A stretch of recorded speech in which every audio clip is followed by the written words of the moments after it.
स्वागत है आप सभी का डीडी न्यूज के इस खास बुलेटिन एक्सप्रेस 100 में, जहां हम आपके लिए लेकर आते हैं राजनीति, मनोरंजन, देश दुनिया, खेल और व्यापार जगत की सभी बड़ी खबरों को एक्सप्रेस यानी कि फटाफट अंदाज में। मैं हूं आपके साथ भावना नैयर, तो देखिए खबरें तेज रफ्तार से। उत्तराखंड में पहाड़ों पर बर्फबारी से चमोली जिले में कल हुए हिमस्खलन के कारण फंसे हुए 55 मजदूरों में से 33 को सुरक्षित निकाल लिया गया है। वहीं फंसे हुए 22 अन्य की तलाश अभी भी जारी है। चमोली के जिला अधिकारी ने बताया कि पहले निकाले गए 10 लोगों में से 4 मजदूरों की हालत नाजुक है, जिनका इलाज आईटीबीपी के अस्पताल में चल रहा है। वहीं प्रधानमंत्री कार्यालय से भी लगातार रेस्क्यू ऑपरेशन की मॉनिटरिंग की जा रही है। इस बीच मुख्यमंत्री पुष्कर सिंह धामी हिमस्खलन बचाव कार्यों का जायजा लेने के लिए आज मौके पर भी जा सकते हैं। मुख्यमंत्री धामी ने देर रात राज्य आपदा परिचालन केंद्र पहुंचकर बचाव कार्यों की समीक्षा की। मुख्यमंत्री लगातार सीएम आवास से बचाव कार्यों की समीक्षा कर रहे हैं। उन्होंने कहा कि मजदूरों की सुरक्षा हमारी प्राथमिकता है। बचाव कार्य में किसी भी तरह की देरी न हो, इसके लिए सेना, आईटीबीपी और सभी एजेंसियां मिलकर काम कर रही है। इस घटना पर गृह मंत्रालय नजर बनाए हुए हैं। केंद्रीय गृह मंत्री अमित शाह ने एक्स के जरिए कहा है कि उत्तराखंड के चमोली में ग्लेशियर फटने के संदर्भ में मुख्यमंत्री पुष्कर सिंह धामी, डीजी आईटीबीपी और डीजी एनडीआरएफ से बात की है। हादसे में फंसे लोगों को सुरक्षित निकालना हमारी प्राथमिकता है। चमोली पुलिस ने माणा में हुए हिमस्खलन में फंसे 55 श्रमिकों के नामों की सूची जारी की। पहाड़ी राज्यों जम्मू कश्मीर, हिमाचल और उत्तराखंड में मौसम बदलने के साथ हिमपात और वर्षा होने का सिलसिला लगातार जारी है। इससे जनजीवन भी प्रभावित हुआ है। उत्तराखंड के कर्णप्रयाग में ऋषिकेश बद्रीनाथ राजमार्ग पर पहाड़ों से मलबा गिरने के कारण सड़क जाम है। वाहनों की आवाजाही दोनों तरफ से रुकी है। तीनों पहाड़ी राज्यों के ऊंचे पर्वतीय इलाकों में लगातार हिमपात हो रहा है। साथ ही निचले इलाकों में वर्षा भी हुई है। इस कारण तापमान में 10 डिग्री सेल्सियस तक की गिरावट हुई। हिमाचल में भारी बारिश और बर्फबारी से चंडीगढ़ मनाली हाईवे बंद हो जाने की वजह से वाहन चालकों को काफी परेशानियों का सामना करना पड़ रहा है। जम्मू कश्मीर के डोडा में जबरदस्त बर्फबारी और बारिश हो रही है। वहीं बनिहाल क्षेत्र में भारी हिमपात के बाद यातायात प्रभावित हो गया है। वहीं अनंतनाग में ताजा हिमपात ने घाटी को बर्फ की सफेद चादर से ढक दिया है। पहाड़ी राज्यों में बर्फबारी का नजारा देखने लायक है। वहीं राजधानी दिल्ली में पिछले 3 दिनों से पश्चिमी विक्षोभ का असर देखने को मिल रहा है। आज सुबह भी दिल्ली के कई इलाकों में बारिश हुई, जिससे मौसम खुशनुमा हो गया। कल रात भी दिल्ली में कई स्थानों पर हल्की बूंदाबांदी हुई है। इसके चलते जहां न्यूनतम तापमान में इजाफा हुआ, वहीं अधिकतम तापमान में कमी आई। राष्ट्रपति द्रौपदी मुर्मू गुजरात के दौरे पर हैं। राष्ट्रपति अपने दौरे के अंतिम दिन आज यूनेस्को विश्व धरोहर स्थल धोलीवीरा में दौरा करेंगे। उपराष्ट्रपति जगदीप धनखड़ आज महाराष्ट्र के दौरे पर रहेंगे। अपने दौरे में उपराष्ट्रपति मुंबई स्थित केपीबी हिंदुजा कॉलेज ऑफ कॉमर्स के वार्षिक दिवस समारोह में शामिल होंगे। प्रधानमंत्री नरेंद्र मोदी आज वीडियो कॉन्फ्रेंसिंग के माध्यम से कृषि और ग्रामीण समृद्धि विषय पर बजट उपरांत वेबिनार में भाग लेंगे। इस अवसर पर वह सभा को भी संबोधित करेंगे। इस वेबिनार का उद्देश्य इस वर्ष के बजट घोषणाओं के प्रभावी कार्यान्वयन की रणनीति पर केंद्रित चर्चा के लिए प्रमुख संबंधित पक्षों को एक साथ लाना है। केंद्रीय वित्त मंत्री निर्मला सीतारमण आज नई दिल्ली में 49वें सिविल लेखा दिवस समारोह की मुख्य अतिथि के रूप में अध्यक्षता करेंगे। उद्घाटन सत्र में भारत में सार्वजनिक वित्तीय प्रबंधन का डिजिटलीकरण, परिवर्तनकारी दशक शीर्षक से सार्वजनिक वित्तीय प्रबंधन प्रणाली पर एक सार संग्रह भी जारी किया जाएगा। जम्मू कश्मीर में विधानसभा सत्र से पहले बीजेपी के राष्ट्रीय अध्यक्ष जेपी नड्डा आज बीजेपी विधायकों के प्रशिक्षण शिविर में शामिल होंगे। वे प्रदेश के नए जिला अध्यक्षों की बैठक की भी अध्यक्षता करेंगे। भाजपा के राष्ट्रीय अध्यक्ष जेपी नड्डा जम्मू कश्मीर स्थित माता वैष्णो देवी मंदिर में दर्शन और पूजन भी करेंगे। केंद्रीय मंत्री जी किशन रेड्डी आज हैदराबाद में federation of Telangana chambers of commerce and industry FTCCI द्वारा आयोजित ग्रोथ 2025 में मुख्य अतिथि के तौर पर शामिल होंगे। प्रधानमंत्री नरेंद्र मोदी ने दिल्ली में जहान खुसरो 2025 कार्यक्रम में शिरकत की। महोत्सव के दौरान प्रधानमंत्री TEH बाजार का जायजा भी लिया। सूफी संगीत, गीत और नृत्य को समर्पित एक अंतर्राष्ट्रीय महोत्सव जहान खुसरो में प्रसिद्ध कलाकार नजीर और नसीर अहमद खान वारसी, जसू खान, यावर अब्दाल और मालिनी अवस्थी ने अपनी प्रस्तुतियां दी। प्रधानमंत्री ने आने वाले रमजान महीने की मुबारकबाद दी। उन्होंने कहा कि सूफी संगीत को हिंदुस्तान की साझी विरासत करार दिया। 25 साल से लगातार जहान खुसरो के आयोजन को प्रधानमंत्री ने सराहा। उन्होंने कहा कि यह कार्यक्रम युवाओं तक भारत की समृद्ध परंपरा, भक्ति और प्रेम को पहुंचाने का काम कर रही है। भारत और यूरोपीय संघ ने शुक्रवार को वर्ष के अंत तक मुक्त व्यापार समझौता करने पर सहमति जताई। दोनों देश अमेरिका द्वारा टैरिफ बढ़ोतरी के प्रभाव को कम करना चाहते हैं। विदेश मंत्रालय के सचिव पश्चिम तन्मय लाल ने जानकारी देते हुए बताया है कि प्रतिनिधिमंडल स्तर की वार्ताओं के अलावा 20 मंत्री स्तरीय बैठकें हुई हैं, जिनमें द्विपक्षीय क्लस्टर, व्यापार और प्रौद्योगिकी परिषद के 3 कार्य समूहों की बैठकें शामिल हैं। उन्होंने बताया कि डिफेंस और सुरक्षा को लेकर आतंकवाद, अतिवाद, मैरीटाइम, साइबर और स्पेस सिक्योरिटी से जुड़ी चुनौतियों पर न सिर्फ चर्चा हुई, बल्कि अधिक सहयोग की आवश्यकता पर भी बल दिया गया। विदेश मंत्रालय के सचिव ने कहा कि भारत यूरोपीय आयोग के बीच स्पेस डायलॉग जल्द ही लॉन्च किया जाएगा। यूरोपीय आयोग के अध्यक्ष उर्सुला वॉन डर लेयन ने भारत की यूपीआई प्रणाली का प्रयोग करते हुए भुगतान किया। Ursula von der Leyen Bharat की इस आसान भुगतान प्रणाली से बेहद प्रभावित हुई। केजरीवाल सरकार के दौरान दिल्ली के सार्वजनिक पब्लिक हेल्थ इंफ्रास्ट्रक्चर और स्वास्थ्य सेवाओं पर सीएजी की रिपोर्ट पेश की गई। रिपोर्ट में गंभीर कुप्रबंधन और वित्तीय लापरवाही का हुआ खुलासा। रिपोर्ट के अनुसार दिल्ली में पिछले 6 वर्षों में स्वास्थ्य सुविधाओं के विकास और प्रबंधन में बड़े पैमाने पर अनियमितताएं देखी गई हैं। साथ ही पैसे भी पूरे खर्च नहीं किए गए हैं। रिपोर्ट के मुताबिक स्वास्थ्य एवं परिवार कल्याण विभाग में 21% कर्मचारियों की कमी, अस्पतालों, कॉलेजों में शिक्षण विशेषज्ञों की 30% कमी बताई गई है। दिल्ली विधानसभा में सत्र के चौथे दिन उपराज्यपाल के अभिभाषण पर धन्यवाद प्रस्ताव पर चर्चा शुरू हुई। दिल्ली की मुख्यमंत्री रेखा गुप्ता ने कहा कि पूर्ववर्ती आम आदमी की सरकार ने दिल्ली की जनता को वर्षों पीछे ढकेल दिया।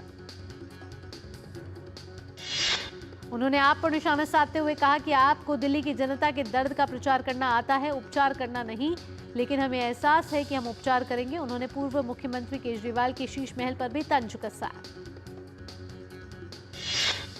दिल्ली सरकार में मंत्री प्रवेश वर्मा ने कहा कि दिल्ली को हम संपूर्ण राज्य बनाएंगे। प्रवेश वर्मा ने कहा कि सरकार का जोर लोगों को रोजगार मुहैया कराने पर होगा। दिल्ली विधानसभा के बाहर आम आदमी पार्टी के विधायकों ने प्रदर्शन किया। विपक्ष की नेता आतिशी ने विधानसभा अध्यक्ष को लिखे पत्र में आम आदमी पार्टी के 21 विधायकों के निलंबन को जनादेश का अपमान और लोकतंत्र पर प्रहार बताया। दिल्ली की मुख्यमंत्री रेखा गुप्ता ने कल नई दिल्ली में लोकसभा अध्यक्ष ओम बिरला से उनके आवास पर मुलाकात की। डॉक्टर जितेंद्र सिंह ने कहा है कि जम्मू कश्मीर आज विकास की नई इबारत लिख रहा है। उन्होंने कहा कि सरकार द्वारा जम्मू कश्मीर के विकास के लिए कई कदम उठाए जा रहे हैं। भाजपा विधायक अग्निमित्रा पॉल ने बंगाल की मुख्यमंत्री ममता बनर्जी पर जमकर निशाना साधते हुए कहा कि पश्चिम बंगाल में ममता केवल अपना संविधान का पालन करती है।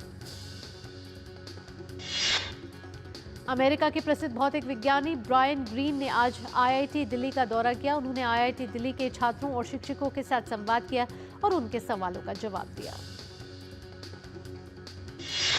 उन्होंने कहा कि भारत विज्ञान और तकनीक के क्षेत्र में तेजी से काम कर रहा है और इस क्षेत्र में वैश्विक शक्ति बन रहा है। उन्होंने कहा कि भारतीय प्रौद्योगिकी संस्थानों की भी उन्होंने तारीफ की।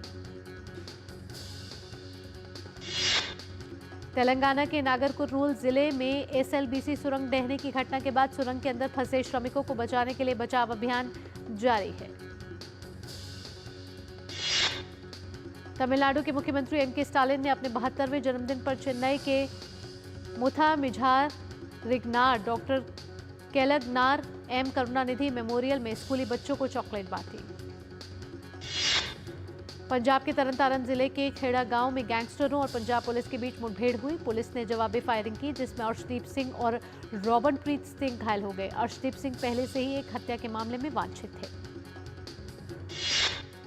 केंद्र सरकार ने पासपोर्ट संबंधी नियमों में संशोधन किया है। नए नियमों के अनुसार 1 अक्टूबर 2023 या उसके बाद जन्मे पासपोर्ट आवेदकों के लिए प्राधिकरण द्वारा जारी जन्म प्रमाण पत्र की जन्म तिथि का एकमात्र मान्य प्रमाण होगा। इसके लिए पासपोर्ट नियम 1980 में संशोधन को जारी करने के लिए एक आधिकारिक अधिसूचना जारी की गई है। वक्त तो चला एक छोटे से ब्रेक का। ब्रेक के बाद भी रफ्तार भरी खबरों के सिलसिले को रखेंगे यूं ही जारी। आप देखते रहिए डीडी न्यूज।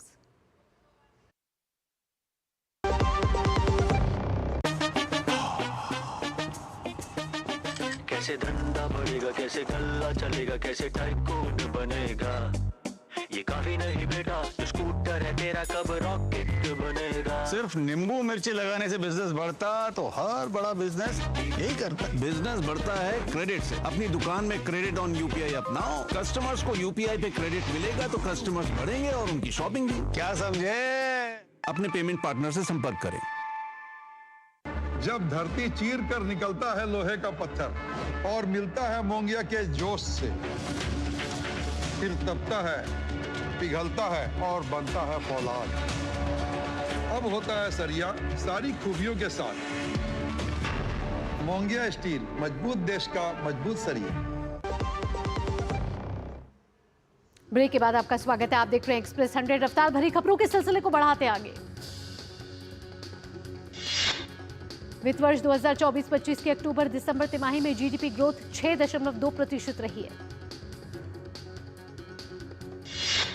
देश के 8 प्रमुख इंफ्रास्ट्रक्चर सेक्टर्स की वृद्धि दर यानी ग्रोथ रेट जनवरी महीने में बढ़कर 4.6% हो गई। प्राइवेट सेक्टर के एक्सिस बैंक ने अपनी non banking financial company axis finance को अलग करने की प्रक्रिया औपचारिक तौर पर शुरू कर दी है। भारत का राजकोषीय घाटा वित्त वर्ष 25 के पहले 10 महीने यानी अप्रैल से जनवरी में बजट लक्ष्य का 74.5% रहा है। कर्मचारी भविष्य निधि को लेकर बड़ी खबर आ रही है। बताया गया है कि सेवानिवृत्ति निधि निकाय ईपीएफओ ने शुक्रवार को 2024-25 के लिए ईपीएफ जमा कर 8.25% की ब्याज दर बरकरार रखने का फैसला किया है। भारत ने निजी खपत बढ़ने के मामले में अमेरिका, चीन और जर्मनी को पीछे छोड़ दिया है। एक रिपोर्ट में दावा किया गया है कि साल 2026 तक भारत दुनिया का तीसरा बड़ा उपभोक्ता बाजार बन जाएगा। भारत में कंपनियां इस साल 9.4% की औसत वेतन वृद्धि कर सकती हैं। ई कॉमर्स क्षेत्र में सबसे अधिक 10.5% वेतन बढ़ने की उम्मीद है। भारत इलेक्ट्रॉनिक सेक्टर में तेजी से आगे बढ़ रहा है। देश में हाई एंड इलेक्ट्रॉनिक्स उपकरणों का निर्यात ग्लोबल मैन्युफैक्चरिंग हब के लिए शुरू हो गया है। केंद्र सरकार ने जानकारी देते हुए कहा कि नेशनल वाटरवे रेगुलेशन 2025 को टर्मिनलों की स्थापना में प्राइवेट सेक्टर के निवेश को लाने, प्रक्रियाओं को सुव्यवस्थित करने और भारत के विशाल जलमार्ग नेटवर्क के कुशल उपयोग को बढ़ावा देने के लिए डिजाइन किया गया है। भारतीय बीमा विनियामक एवं विकास प्राधिकरण ने शुक्रवार को नए दिशा निर्देश जारी किए, जिनमें बीमा कंपनियों को अपने इक्विटी निवेशों को हेज करने के इक्विटी डेरिवेटिव का इस्तेमाल करने की अनुमति दी गई। स्वीडन के होम फर्निशिंग रिटेलर आइकिया उत्तर भारत के मार्केट में भी दे रही है एंट्री। कंपनी आज से दिल्ली, एनसीआर और 9 अन्य शहरों में ऑनलाइन डिलीवरी की शुरुआत करेगी। देश की सबसे बड़ी renewable energy company Adani green energy limited द्वारा शुक्रवार को गुजरात के खावड़ा में अतिरिक्त 275 मेगावाट की सोलर एनर्जी क्षमता शुरू की गई है।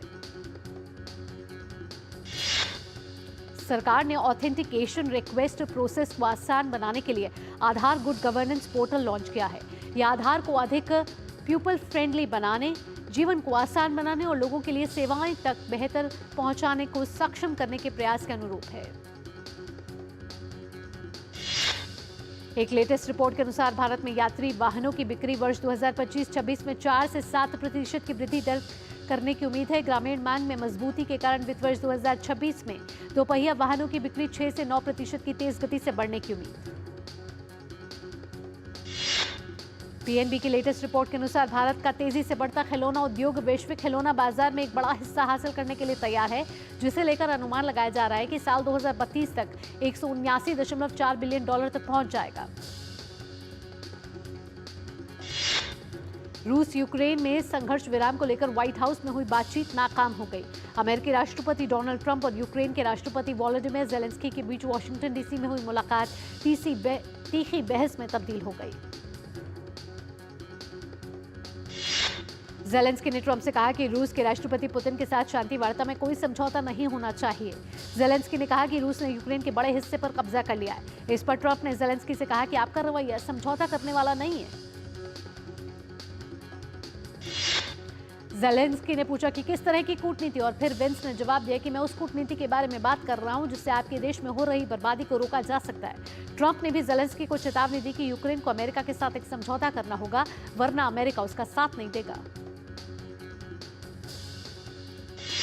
अमेरिका और यूक्रेन के बीच जुबानी तनातनी के बीच ट्रंप और ज़ेलेंस्की के बीच संयुक्त प्रेस कॉन्फ्रेंस रद्द कर दी गई।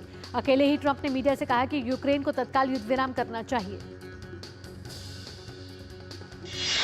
ट्रंप ने साथ ही कहा कि संघर्ष विराम तुरंत हो सकता है अगर यूक्रेन के राष्ट्रपति इसे खत्म करना चाहें तो।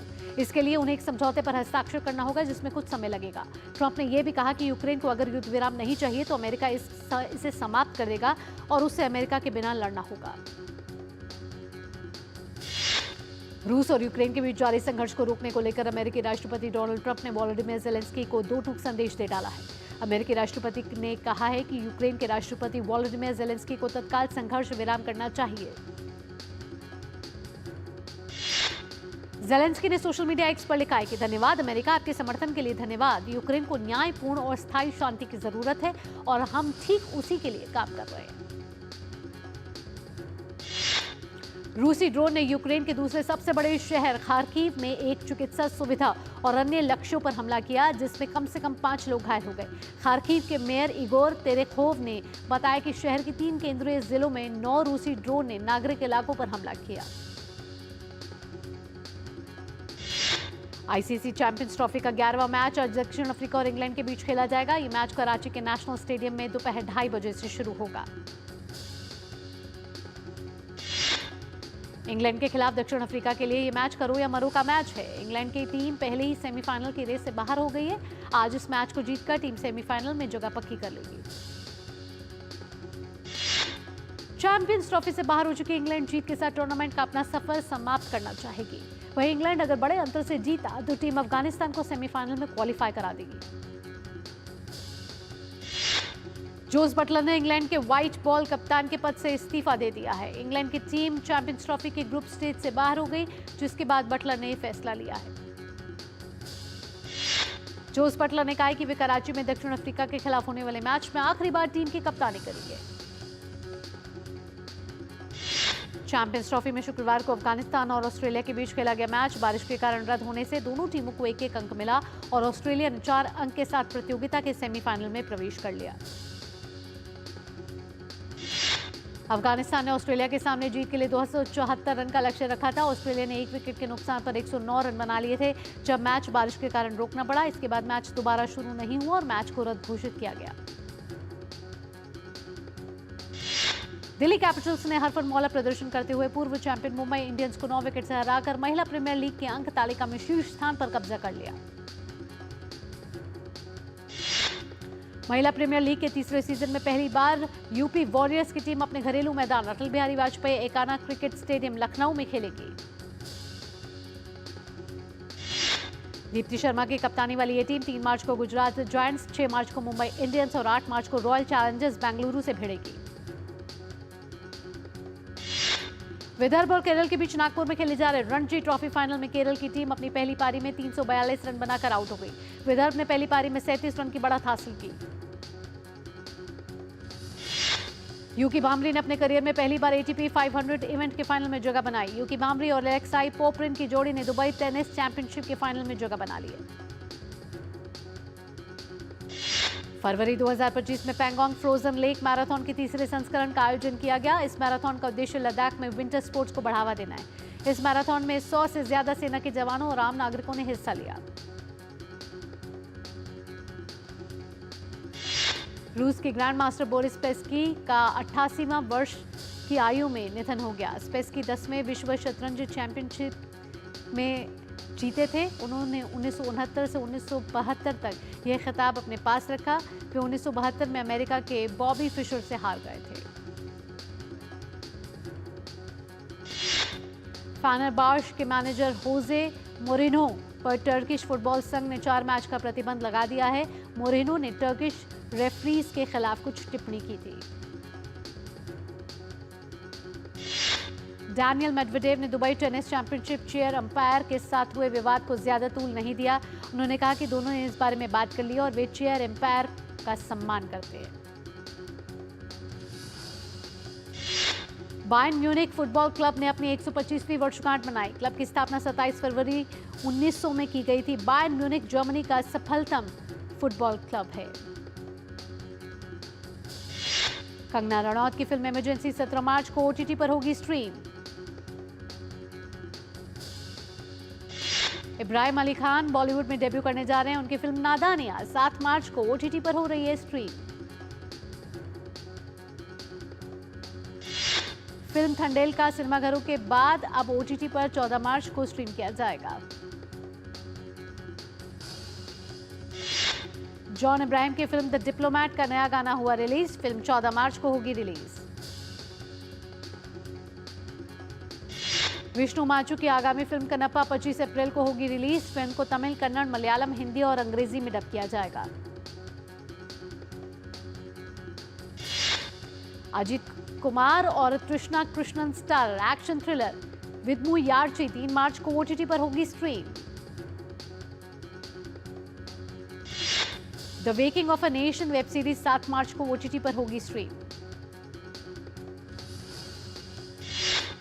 NTR junior starrer pan India film Devara part 1 Bharat के बाद अब विदेश में भी धूम मचाने के लिए तैयार है।